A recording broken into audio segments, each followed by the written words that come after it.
Welcome back to another episode of Out Loud Geek, where we discuss news and views about pop culture, science fiction, fantasy, food, cooking, the outdoors, and more. It's been 2 years since the tragic accidental death of cinematographer Halyna Hutchins on the set for the movie Rust in New Mexico. In fact, the 21st of this month is the 2-year anniversary. And it's been 6 months since all criminal charges that had been filed against actor and producer Alec Baldwin related to the incident had been dropped, as I had talked about in a video that I had released on April 21st.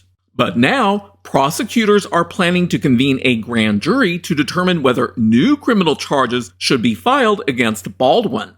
Let's find out why. From The Hollywood Reporter, New Mexico prosecutors will convene a grand jury to weigh recharging Alec Baldwin with involuntary manslaughter in the 2021 shooting death of the cinematographer on the set of Rust, marking the latest turn in a case that has drawn widespread attention for high-profile blunders by the prosecution and igniting discussion of set safety on low-budget movies. The decision comes after a 5-month investigation that culminated with a forensic expert issuing a report clashing with an account of the incident from Baldwin, who maintained that he did not pull the trigger on the firearm when it discharged. New Mexico prosecutors in April dropped charges against the actor to review new evidence suggesting that the gun he was holding had been modified, but they had reserved the ability to refile charges. So I do want to point out here that no new charges have yet been filed. That will be up to the grand jury. In a statement, special prosecutors Carrie Morrissey and Jason Lewis said that, quote, "Additional facts have come to light that we believe show Mr. Baldwin has criminal culpability in the death of Halyna Hutchins and the shooting of Joel Souza. We believe the appropriate course of action is to permit a panel of New Mexico citizens to determine from here whether Mr. Baldwin should be held over for criminal trial." Unquote. Luke Nikas and Alex Spiro, who are Baldwin's lawyers, said in a statement, quote, "It is unfortunate that a terrible tragedy has been turned into this misguided prosecution. We will answer any charges in court." Unquote. The shooting occurred on October 21st, 2021, when an old-fashioned revolver being handled by Baldwin went off. Assistant Director Dave Halls had handed Baldwin the gun and said that it did not contain live ammunition, but it discharged in the direction of Hutchins, who was killed, as well as Director Joel Souza, who was injured. While I'm not a firearms expert, I believe it is common practice to view any gun as being potentially loaded so that appropriate safety precautions are maintained, including never pointing a firearm at somebody. And that's where Baldwin made his mistake. 5 live rounds mixed in with dummy rounds were found on set following the shooting. It remains unknown how the live rounds ended up on the set.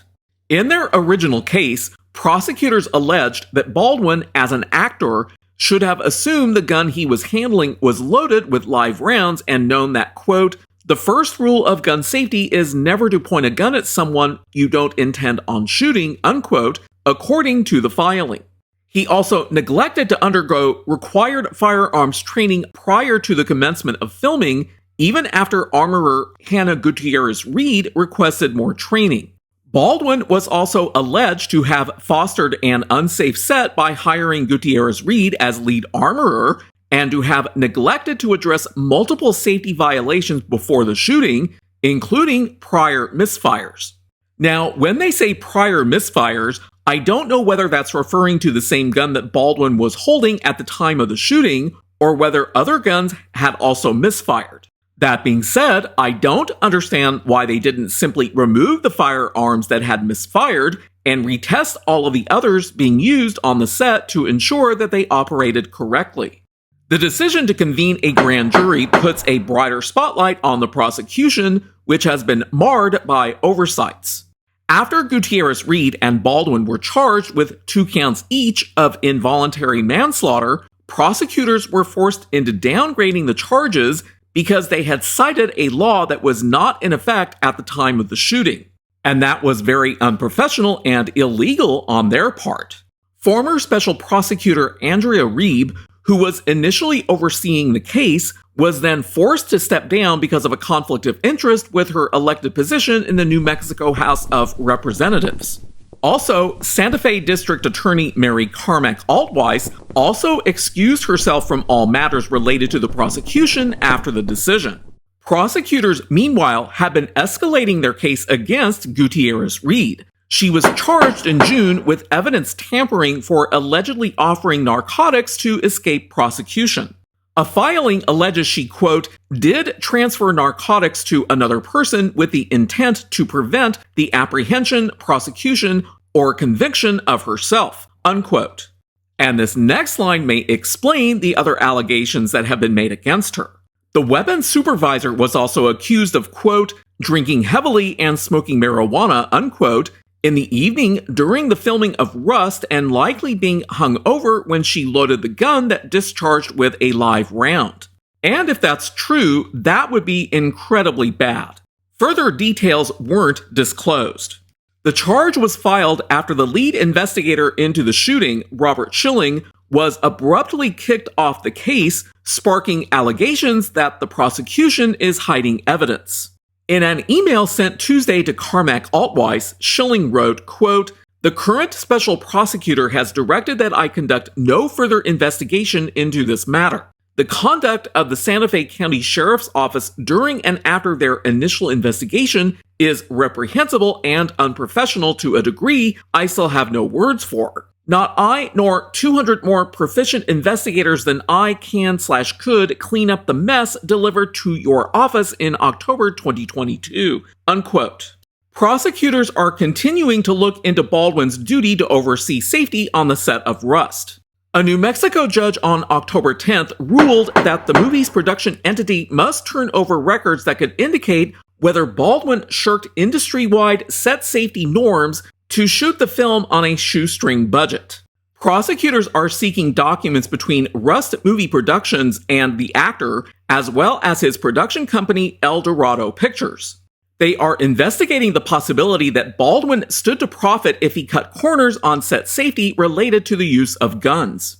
The ruling was delivered after the judge declined to dismiss charges in August against Gutierrez-Reed, who argued that prosecutors tainted the investigation to the point that a fair trial is no longer possible, didn't have the authority to bring charges, and that her due process rights were violated. Her trial is scheduled to start in February. And I'll definitely keep tabs on her trial after it begins, as well as what the grand jury decides about Alec Baldwin. What has always bothered me about this entire situation is that it was entirely preventable.